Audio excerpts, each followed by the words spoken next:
আসসালামু আলাইকুম। বনী ইসরাইলের জামানায় এমন এক বুজুর্গ ব্যক্তি ছিলেন। এমন বুজুর্গ ব্যক্তি, সে মনে মনে ভাবত যে আমি আল্লাহ তাআলার এত ইবাদত বন্দি করি, আল্লাহ হয়তো আমাকে আমার হিসেবের দ্বারাই জান্নাত দিবে। কিন্তু আল্লাহর দয়া ছাড়া জান্নাতে যাওয়া কোনো মতেই সম্ভব নয়। আল্লাহর দয়া ছাড়া জান্নাতে যাওয়া সম্ভব নয়। তো ওই ব্যক্তি চিন্তা করলো যে আমি আমার নিজের হিসাব দিয়েই আমি জান্নাতে যাব। সে একদিন ঘুমাচ্ছে, স্বপ্নে দেখতেছে যে সে মারা গিয়েছে। হঠাৎ করে আল্লাহ রাব্বুল আলামিন আদেশ দিলেন ফেরেশতাদেরকে, ফেরেশতারা তুমি যাও, যে ওই বান্দাকে, যে বুজুর্গ বান্দা হাজার বছর আল্লাহর ইবাদত করেছে, ওই বান্দাকে তুমি জান্নাত এবং জাহান্নামের মাঝখানে রাখো। তো এই মাঝখানে রাখার পরে এত তাপ, এত গরম, লোকটা চিন্তা করলো এত গরমে থাকা যাবে না। তার পানির পিপাসা পেল খুব, পানির পিপাসা খুব পেল। ফেরেশতাদেরকে বলল, ফেরেশতারা এক গ্লাস পানি আনো। ফেরেশতারা বলে, এখানে তো আপনার অর্ডার চলবে না, আপনি বললেই তো আর পানি আনতে পারি না।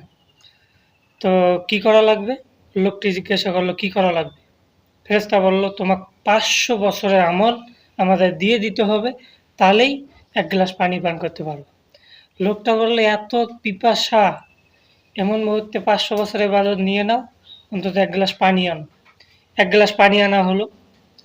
পানি পান করার পর কিছুক্ষণ পর তার প্রস্রাব করার জন্য, মানে একটা প্রস্রাব করার আগ্রহ জাগলো।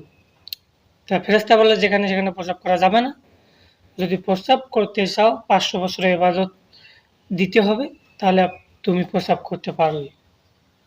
তাহলে সে আবার 500 বছরের ইবাদত নিয়ে নিল ফেরেশতারা।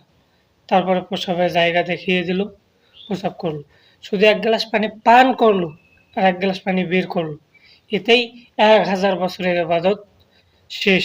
তো আল্লাহ রাব্বুল আলামিন বলেন, বান্দা তুমি 1000 বছরের ইবাদত মাত্র এক গ্লাস পানি পান করলা আর বের করলা, এতেই শেষ। আর আল্লাহর ইবাদত করতে গিয়ে দুনিয়াতে কত পানি যে পান করেছো তা হিসাবের বাইরে। আল্লাহর যত নিয়ামত আছে, শুকরিয়া আমরা যেন আদায় করি সবসময়।